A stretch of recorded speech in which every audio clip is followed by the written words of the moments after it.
দুইটা ভাই ভাই আমার দুইটা একটা ভাই একটা বোন এতিম হইছে। আমরা আমার বাবার হত্যার বিচার চাই। পুরান ঢাকার প্রাণকেন্দ্রে স্যার সলিমুল্লাহ মেডিকেল কলেজ হাসপাতালের চত্বরে বুধবার বিকেলে যা ঘটেছে তা কোনো সিনেমার দৃশ্য নয়, এটি আমাদের সমাজের এক নির্মম বাস্তবতা। লালচাঁদ মিয়া ওরফে সোহাগ একজন ভাঙ্গারি ব্যবসায়ী, একজন ভাই, একজন স্বামী, একজন বাবা। ব্যবসায়ী সোহাগ থেকে 50% ব্যবসার শেয়ার চেয়েছিলেন টিটু মহিন, কিন্তু সোহাগ তা দিতে রাজি হননি। এরপর বলেছে ব্যবসা থেকে একটা লাভের অংশ তাদেরকে চাঁদা হিসেবে দেওয়ার জন্য, তাতেও রাজি হননি ব্যবসায়ী সোহাগ। মহিন, টিটু সবাই সোহাগের পরিচিত ছিল। দুপুরে সোহাগের বাসায় দুপুরের খাবার খেয়েছিল টিটু। সেখানে বলেছিল চলো আজকে সবকিছু মিটমাট করে ফেলি, কিন্তু যার বাসায় সে দুপুরে খাবার খেয়েছে তার বুকে ছুরি মারার জন্য রেডি টিটু। সোহাগকে তার বন্ধুরা মিটফোর্ড রোডে দেখা করতে বলে। এরপরই ঘটে হত্যাকাণ্ড। সোহাগকে মেরে তার লাশের উপরে বুনো উল্লাস করেছে টিটু, মহিন ও অন্যান্যরা। তাকে হাসপাতালে ডেকে নিয়ে যাওয়া হয়, উদ্দেশ্য ছিল মিটমাট। সে মিটমাটের বদলে তিনি আর ফিরে আসলেন না। নিথর রক্তাক্ত হয়ে পড়ে থাকলেন রাস্তায়। প্রকাশ্যে শত শত মানুষের সামনে একজন মানুষকে ধরে এনে পিটিয়ে হত্যা করা হয়। জানা যায় সোহাগের অর্ধ বিবস্ত্র নিথর দেহ দুই যুবক টেনে হিচড়ে রাস্তার মাঝখানে নিয়ে আসেন। নিথর দেহ টেনে হিচড়ে নিয়ে আসা ব্যক্তিদের একজন তখন মোবাইল ফোনে কথা বলছিলেন। ওই সময় সোহাগের রক্তাক্ত মুখের উপর কিল ঘুষি দিতে থাকেন আরেকজন দৌড়ে এসে সোহাগের বুকের উপর লাফাতে শুরু করেন। বুনো উল্লাস করেন তারা। প্রকাশ্যে কেন এই নৃশংসতা? জনগণ দাঁড়িয়ে দেখছিলেন এসব, কারো সাহস হচ্ছিল না এগিয়ে আসার। হ্যাঁ দর্শক, পুরান ঢাকার sir Salimullah medical college Mitford হাসপাতাল কম্পাউন্ডে প্রকাশ্যে হত্যার পর নৃশংসতা নেপথ্যে এমন দৃশ্য দেখা যায় যে ভিডিও সোশ্যাল মিডিয়ায় রীতিমতো ভাইরাল। জানা যায় ব্যবসার নিয়ন্ত্রণ নিয়ে দ্বন্দ্বের জেরে এই হত্যাকাণ্ড। বুধবার বিকেলে লালচাঁদ মিয়া ওরফে সোহাগ নামে এক ব্যবসায়ীকে ধরে এনে সেখানে পিটিয়ে ইট ও পাথর দিয়ে মাথা থেতলে হত্যা করা হয়। এরপর নিথর দেহ টেনে হিচড়ে কম্পাউন্ডের বাইরের সড়কে এনে শত শত মানুষের সামনে চলে উন্মত্ততা। বৃহস্পতিবার ঘটনাস্থলের একটি সিসিটিভি ফুটেজ ভাইরাল হয়। তাতে দেখা যায় লাশ ঘিরে হামলাকারীদের নৃশংসতা। ঘটনার সময় অদূরে চলছিল হাসপাতালের চিকিৎসা সেবা। নিরাপত্তার দায়িত্বে ছিলেন আনসার ক্যাম্পের সদস্যরা। তবে সন্ত্রাসী আতঙ্কে কেউ এগিয়ে আসেনি। পরে সোহাগকে যখন হাসপাতালের জরুরি বিভাগে নেওয়া হয় তখন চিকিৎসক জানান আগেই মারা গেছেন তিনি। প্রত্যক্ষদর্শীরা জানান শুধু হত্যা করে থামেননি হামলাকারীরা। মৃত্যু নিশ্চিত হওয়ার পর তারা লাশের উপর নৃশংসতা চালিয়েছে। রক্তাক্ত নিথর দেহ রাস্তার মাঝখানে ফেলে তার উপর দাঁড়িয়ে উন্মত্ত উল্লাস করেছে তারা। একজন নয়, একাধিক হামলাকারী লাশের নাক, মুখে এবং বুকের উপর একের পর এক আঘাত করেছে।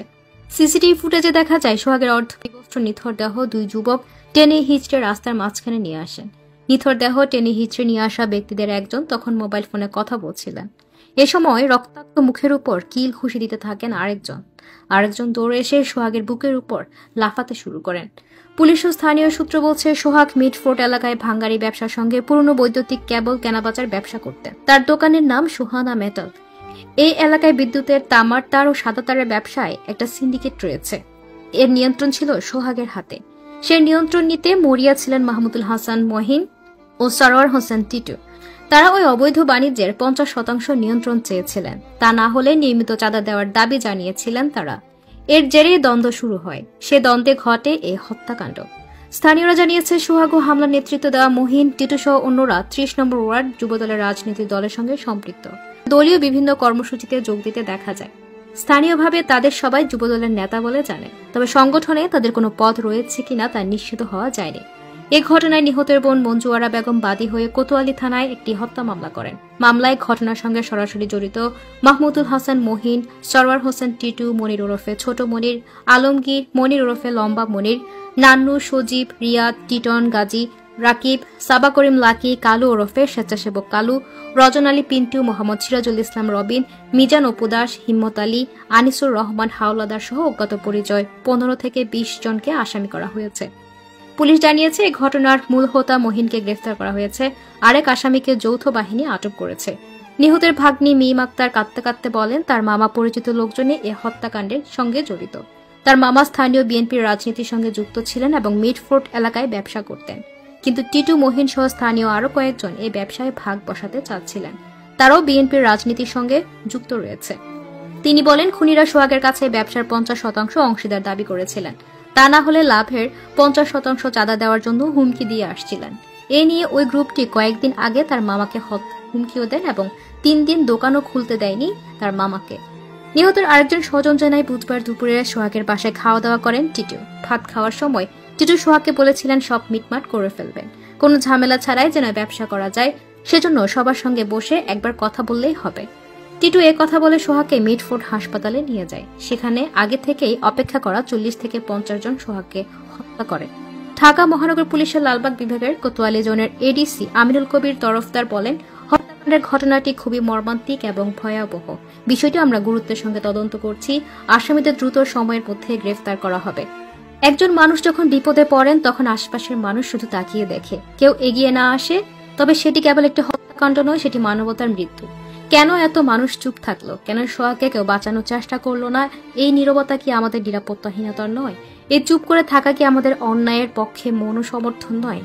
এটি কেবল ব্যক্তি সোহাগের মৃত্যুর গল্প নয়, এটি আমাদের সামাজিক রাজনৈতিক ব্যবস্থার ব্যর্থতা ও প্রতিচ্ছবি।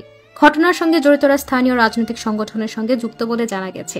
এটি আরও আশঙ্কার কারণ, ক্ষমতার ছায়ায় দাঁড়িয়ে কিভাবে অপরাধীরা দম্ভের সঙ্গে অপরাধ করে যায়। আমরা চাই এই ভয়ঙ্কর অপরাধের আইনি বিচার হোক, স্বচ্ছ, নিরপেক্ষ, দ্রুত।